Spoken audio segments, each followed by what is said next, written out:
आत्मा और परमात्मा का मिलन संजोग डे 26।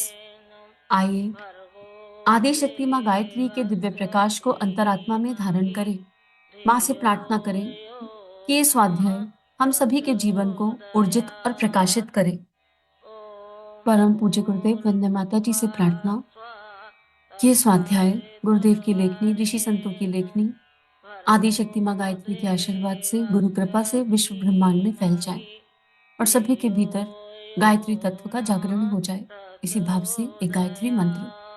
ओम भूर्भुवः स्वः तत्सवितुर्वरेण्यं भर्गो देवस्य धीमहि धियो यो नः प्रचोदयात्।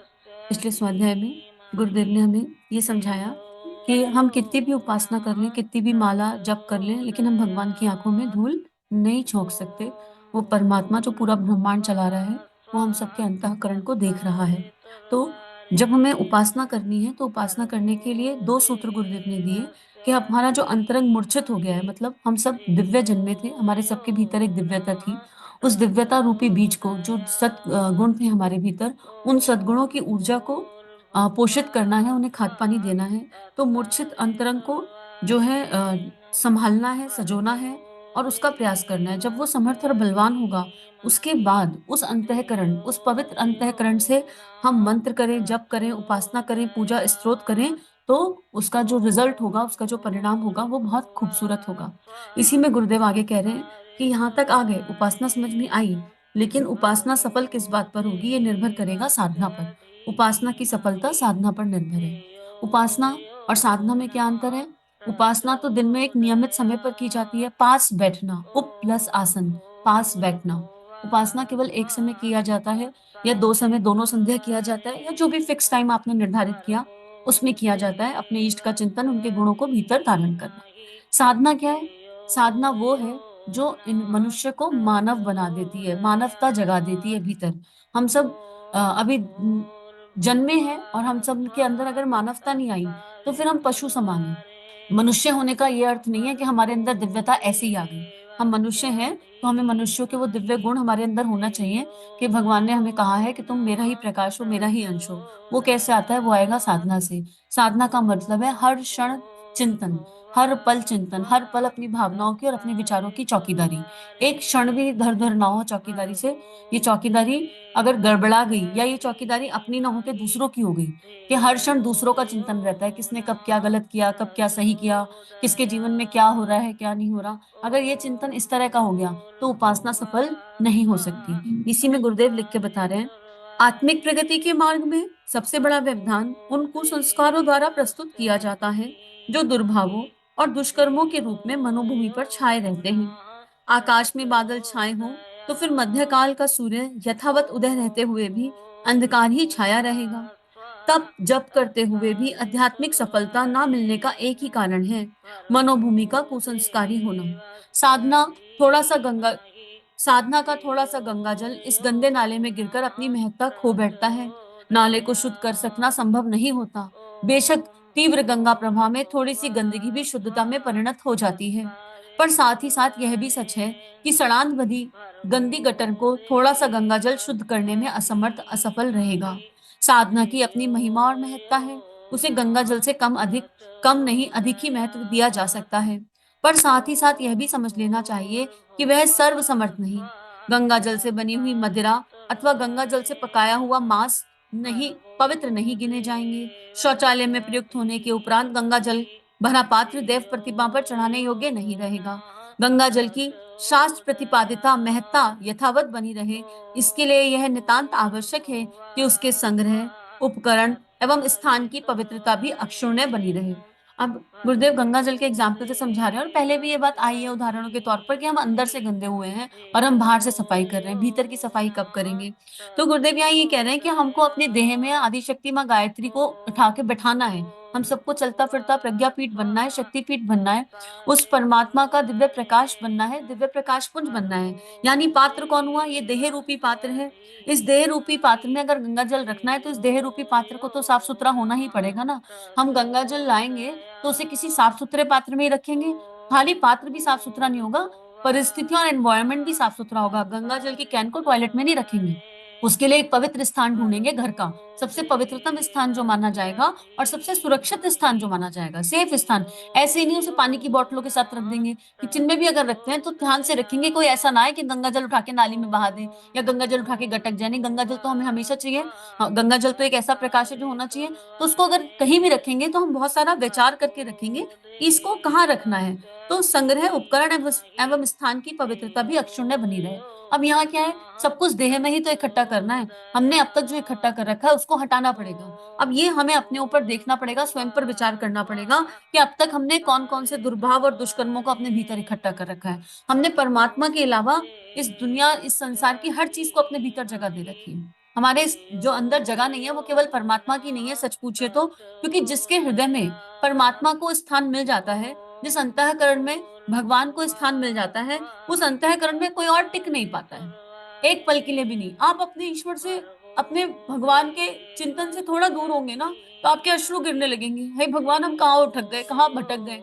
और अगर कोई दूसरा चिंतन में आएगा, देखिए, गुरुदेव जब चिंतन में होंगे, भगवान जब चिंतन में होंगे, तो उनके चिंतन से और लोग चिंतन में आएंगे, लेकिन फिर वो मैं और मेरा से परे हो जाएंगे, वो समष्टि की तरफ चले जाएंगे। फिर केवल मेरे बेटे का दुख, मेरा बेटे का दुख मुझे फील नहीं होगा। फिर तो संसार में बहुत सारी संतान है, बहुत सारे बच्चे हैं, सबका दुख अनुभव होने लगेगा। जो है मन जो है समष्टि की ओर जाने लगेगा। जब भगवान वो भाव देंगे तो वो विस्तारित भाव देंगे, वो संकीर्ण नहीं होगा। और मान अपमान, इससे परे चली जाएगी चेतना। ना हमारा कोई मान है, ना हमारा कोई अपमान है, ना हमें कोई सुख है, ना हमें कोई दुख है। तो उसके लिए हमें अपने भीतर से सारे कुसंस्कारों को, सारे दुर्भावों को हटाना पड़ेगा। और दुर्भाव हटाना मतलब ऐसा कोई भी भाव जो प्रेम, करुणा, संवेदना के विपरीत है। एक भी भाव, बस ये तीन पैरामीटर हैं। कौन से भाव? प्रेम, करुणा, संवेदना के विपरीत कोई भाव दिख रहा है तो उसे हटाने के लिए पूर्ण प्रयास। और उसे हटाने के लिए प्रयास कैसे होगा? उसे हटाने के लिए प्रयास ऐसे होगा कि हमें ये जानना होगा कि आत्मा क्या है, मैं क्या हूं। मैं ये देह नहीं हूं, मैं ये शरीर नहीं हूं। ये शरीर मुझे मिला है दैवीय कर्म करने के लिए। ये शरीर मुझे भगवान ने दिया है, ये भगवान की ही अमानत है और परमात्मा से मुझे मिला है। लेकिन क्यों मिला है? आप सोच के देखो, इतना बहुमूल्य मानव जीवन क्या भगवान ने वेस्ट करने के लिए दिया होगा? हम तो एक टेम्परेरी संतान को जन्म देते हैं तो उससे कितनी आशाएं, अपेक्षा लगा लेते हैं। अरे हमने तुमको जन्म दिया है, हमने तुम्हारा लालन पालन किया है, हमने तुम पर जीवन भर इतने पैसे खर्ची करे हैं, इतना कुछ तुम्हारे लिए किया है, तुम्हारे लिए इतनी रात जगे हैं, ऐसा किया है। तो अब तुम हमारे बुढ़ापे का सहारा, तुमको हमारे लिए करना ही करना चाहिए। हम तो एक टेम्परेरी संतान को जन्म देके उससे इतनी आशा या अपेक्षा लगा लेते हैं। तो जरा परमात्मा का सोचिए, क्या उन्होंने ये मानव जीवन हमें यूं ही दे दिया? उन्होंने दिया है तो इसके पीछे कोई उद्देश्य है। और जब भीतर के दुर्भाव निकल जाएंगे तो हमको वो उद्देश्य साफ साफ दिखाई देने लगेगा कि मानव जीवन का उद्देश्य क्या है। और फिर उसमें गंगा अपने आप स्थापित हो जाएगी। तो जीवन का एकमात्र उद्देश्य है पवित्रता को धारण करना। पवित्रता अर्थात माँ गंगा, पवित्रता अर्थात माँ गायत्री, पवित्रता अर्थात दैवीय शक्तियां, उनको इस देह में धारण करना। और उसके लिए फिर इस देह को पवित्र रखना पड़ेगा, क्योंकि ये देह उपकरण है और इसमें संग्रह क्या हो रहा है उसका पल पल ध्यान रखना पड़ेगा। और यही साधना है। इसी को गुरुदेव और एग्जाम्पल से समझा रहे हैं। रंगरेज कपड़ा रंगने की प्रक्रिया उसकी धुलाई से आरंभ करता है। यदि मैला कपड़ा रगड़ने के लिए दिया जाए तो पहले उसे धोवेगा। धुले हुए कपड़े पर ही रंग चढ़ना या चढ़ाया जाना संभव होता है। उपासना को रंगाई कह सकते हैं और साधना को धुलाई। उपासना को रंगाई कह सकते हैं और साधना को धुलाई। दोनों अन्यो अन्योन्याश्रित हैं, मतलब एक दूसरे पर डिपेंडेंट हैं। इनमें प्रधान और गौण का वर्गीकरण हो तो साधना को प्रधान और उपासना को गौण मानना पड़ेगा। धुला वस्त्र बिना रंगे अपनी गरिमा बनाए रह सकता है, पर मैला वस्त्र रंग को बर्बाद करेगा और रंग रेस को बदनाम। स्वयं तो उपहासपद बना ही रहेगा। मैले कपड़े पर रंग चढ़ाने की सूझबूझ भी भौंडी ही मानी जाएगी। इस प्रकार का किया गया श्रम भी सार्थक ना होगा। तो इनडायरेक्टली गुरुदेव ये कह रहे हैं कि साधना करे बिना जितने भी कर्मकांड किए गए हैं वो व्यर्थ हैं। हम सब चारों तरफ देख रहे हैं कि क्या हो रहा है। हम तो इतनी माला करते हैं, हम उतनी माला करते हैं, हम ये यज्ञ करते हैं, हम दिन भर में भगवान के अलावा कुछ सोचते ही नहीं है। इतना दिया जगाते हैं, इतनी बातें जगाते हैं, इतना दीपक करते हैं। हम उपासना के नाम पर उपासना नहीं करते हैं, कर्म कांड करते हैं। और फिर उस कर्म कांड को गिनते रहते हैं कि हमने कितना किया, कितना किया। और गिनने के बाद फिर भगवान को दोष दे देते हैं। अरे आपने कहा था इतनी माला करो, आपने कहा था ऐसे करो, गुरुदेव आपने ये कहा था, गुरुदेव आपने कहा था, सारा ठीकरा गुरुदेव के माता जी के सिर फोड़ने की कोशिश करते हैं। तो ये एक उचित व्यवस्था नहीं है। हम अपने ही आपको छल रहे हैं। यहाँ पर गुरुदेव पे तो क्या फर्क पड़ने वाला है इससे? भाई भगवान सूर्य अपना प्रकाश दे रहा है, तुम बैठे बैठे सूर्य को कुछ भी बोलते रहो, उसको फर्क नहीं पड़ेगा। तो गुरुदेव कह रहे हैं उपासना और साधना हैंड्स इन हैंड्स जाती हैं, एक साथ जाती हैं। लेकिन फिर भी अगर कोई कहे कि नहीं पहले इंपॉर्टेंट क्या है ये बता दो, तो गुरुदेव क्लियरली लिख रहे हैं कि पहले इंपॉर्टेंट साधना है, क्योंकि ये शरीर साधन है जो साधन को सफल बनावे। ये शरीर साधन है, और शरीर साधन है का मतलब ये है कि इस शरीर से उपासना करनी है ना, तो इस शरीर को स्वस्थ बनाना पड़ेगा, इस शरीर को सुंदर। अब बाहरी सुंदरता की बात नहीं हो रही है, स्नान की बात नहीं हो रही है, साबुन घिसने की बात नहीं हो रही, बाहर शैम्पू और क्रीम लगाने की और लिपस्टिक लगाने की और बिंदी लगाने की बात नहीं हो रही यहाँ पर, कि हम कैसे सुंदर बनाएंगे, हम बहुत खूबसूरत दिखें, बहुत हाई फाई कपड़े पहने, उस तरह सुंदर बनाने की बात नहीं हो रही। ये शरीर भीतर से जो मैला पड़ गया है, भाव क्षेत्र जो विकृत हो गया है, उस भाव क्षेत्र की सफाई करें, वो साधना है। और फिर उस नीट एंड क्लीन भाव क्षेत्र के साथ अगर एक मंत्र भी कर दिया, तो उस मंत्र का प्रभाव क्या होगा ये करने के बाद पता चलेगा। तो करके देखिए, और नहीं करेंगे तो स्वयं का तो करेंगे जो नुकसान जो करेंगे, अपने गुरु को भी बदनाम करेंगे। सीधी सीधी बात ही है। तो कम से कम हम ऐसी संतान तो ना बने, अपने माता पिता को सम्मान नहीं दिला सकते कोई बात नहीं, पर ऐसी संतान तो ना बने कि अपने माता पिता का अपमान कराएं। हालांकि हमारे माता पिता परम पिता हैं, और वो मान अपमान से परे हैं, और उनकी करुणा इतनी है, उनकी करुणा इतनी है कि कोई झूठे से भी उपासना करने बैठे ना, कर्मकांड करने बैठे, तो बार बार उसका दरवाजा खटखटाते हैं, सुनो बच्चे तुम ठीक तरीके से नहीं कर रहे, मैं तुम्हें सही तरीका बताने आया हूँ। और उसका क्या कैसे खटखटा रहे हैं दरवाजा गुरुदेव? ये 3400 किताबों से गुरुदेव ने दरवाजा ही खटखटाया है। आपको हर जगह स्वाध्याय मिल जाएगा, ऑडियो में मिल जाएगा, बुक्स में मिल जाएगा, आपको इतने सारे लेक्चर मिल जाएंगे। आप चिन्मय भैया को सुनिए, शेफाली दीदी को सुनिए, श्रद्धे को सुनिए, आप किसी भी ऋषि संत को, किसी भी देवात्मा को सुनिए, वो सब साधना ही बता रहे हैं। बात यहाँ नेम स्पेसिफिक नेम्स की नहीं है, पर आप किसी को भी सुनेंगे जिन्होंने इसे जिया है, जिन्होंने इसे जाना है, जिन्होंने इसे अनुभव किया है, वो आपको कर्मकांड में नहीं उलझाएंगे। वो कर्मकांड करने का सही तरीका समझाएंगे कि पहले स्वयं को साध लीजिए, पहले साधना कर लीजिए, और फिर जब साधना हो जाती है ना, तो अंतरंग से आवाज आ जाती है कि हमको कौन सी उपासना करनी है। उपासना में भी क्या करें, वो आवाज भीतर से आनी शुरू हो जाती है। एक पैराग्राफ और लेते हैं, गुरुदेव लिख रहे हैं, आत्मिक प्रगति की पथिक आमतौर से यही भूल करते रहते हैं, और असफलता का दोष उस पुण्य प्रक्रिया को देते हैं जिसे सही ढंग से अपनाने वाले सदा कृत्य कृत्य होते हैं। वस्तुतः वह भूल पथिकों की नहीं, उनके मार्गदर्शकों की है, जिन्होंने बहुमूल्य महंगी वस्तु को सस्ती बताकर लोगों को आकर्षित करने का भय करने का करने भर का ध्यान रखा है, और यह भूल गए कि अभिष्ट प्रतिफल ना मिलने पर जो निराशा और अविश्वास भरी प्रतिक्रिया उत्पन्न होगी, उसका क्या परिणाम होगा। सस्ते प्रलोभनों से भ्रमाया व्यक्ति आरंभ से अति उत्साहित हो सकता है, पर उसकी निराशाजनक प्रतिक्रिया नास्तिकता के रूप में ही परिणत होकर रहेगी। ये बहुत ही महत्वपूर्ण पैराग्राफ है। ये उन लोगों के लिए महत्वपूर्ण है जो गुरुदेव का एज एन इंस्ट्रूमेंट काम कर रहे हैं, जो जगह जगह जाके यज्ञ करवाते हैं, गायत्री यज्ञ कराते हैं, जो जाके गुरुदेव का परचम फैलाते हैं, जो गुरुदेव की बातें लोगों को बताते हैं। आपके पास कोई आए, कोई भी सिचुएशन लेकर आए, और अगर आप उसे लॉलीपॉप टॉफी में उलझा देंगे कि नहीं तुम्हारा ये काम है और ये काम तुम कह रहे हो, तो गुरुदेव इसको पूर्ण ही करेंगे, ये जो है आश्वासन देना, जहां तक इस देह को समझ में आ रहा है, अनुचित है।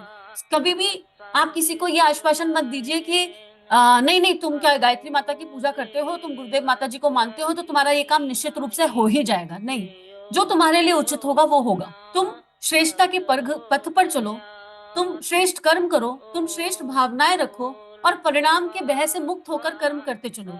जो तुम्हारे लिए श्रेष्ठ होगा, हितकारी होगा, वो तुम्हारे जीवन में आ जाएगा। हमेशा यही बताइए। लेकिन कई बार हम इस तरह के अनुष्ठान या साधना और बता देते हैं या बताने की कोशिश करते हैं कि अरे तुम ये वाली साधना कर लो तो तुम्हारी ये वाली इच्छा पूरी हो जाएगी, तुम ऐसा अनुष्ठान कर लो तो तुम्हारी वो वाली इच्छा पूरी हो जाएगी, तुम ये अनुष्ठान कर लो तो वो इच्छा। इसमें हो सकता है क्षणिक रूप से एक अनुष्ठान करने से कोई इच्छा पूरी हो जाए, तो इससे श्रद्धा विश्वास नहीं, अंधविश्वास बढ़ जाता है कई बार। कई बार अंधविश्वास। अब क्योंकि एक बार लॉलीपॉप मिल गई तो इंसान दूसरी बार लॉलीपॉप टॉफी के लिए आगे बढ़ेगा, तीसरी बार बढ़ेगा, और कई बार फिर वो नास्तिकता में भी कन्वर्ट हो सकती है एनर्जी, अगर बात समझ में ना आए। तो एक गायत्री साधक को शिष्य स्वरूप में यंत्र बनकर जब दूसरों को कुछ बताने का सौभाग्य प्राप्त होता है, क्योंकि गुरुदेव स्वयं जाकर एक एक की चेतना पर काम कर सकते हैं, लेकिन गुरुदेव मात्र हमको श्रेय देना चाहते हैं। तो सत्य बताना चाहिए कि गायत्री का मतलब है सफाई होना, कषाय कल्मशों की सफाई होना। तो बिल्कुल भय मुक्त होकर बताइए कि आप गायत्री करेंगे तो आपका जीवन बहुत खूबसूरत हो जाएगा। गायत्री करने के बाद जीवन की खूबसूरती वही जान सकता है जिसने गायत्री जपी, जिसने गायत्री करी, लेकिन गायत्री करने का सही तरीका केवल कर्मकांड नहीं है कि आप सुबह 4 बजे उठ के नहाइए धोइए या 5 बजे उठ के नहाइए, फिर इस दिशा में मुख करिए, फिर आसन बिछाइए, फिर आप इतनी माला करिए और उसमें भी अगर आपने 3 उंगलियों में चौथी उंगली लगा दी तो गड़बड़ हो जाएगा।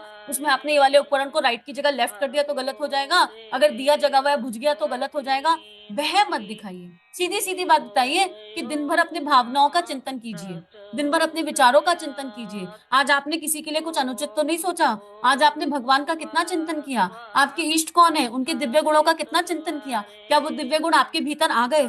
तो कहीं पर भी जाएँ, तो ये पैराग्राफ ही उन लोगों के लिए है कि सही तरीके से सही स्वरूप समझाना है हमें, गुरुदेव की बातों को सही स्वरूप में पहुँचाना है, साधना की वैल्यू, खाली कर्मकांड से लोगों को नहीं जोड़ना है कि आप अपने घर में 10 बार यज्ञ करा लो तो चीज़ें अच्छी हो जाएँगी, 50 बार यज्ञ करा लो तो चीज़ें अच्छी हो जाएँगी, 100 बार दीप यज्ञ करा लो तो ऐसा हो जाएगा।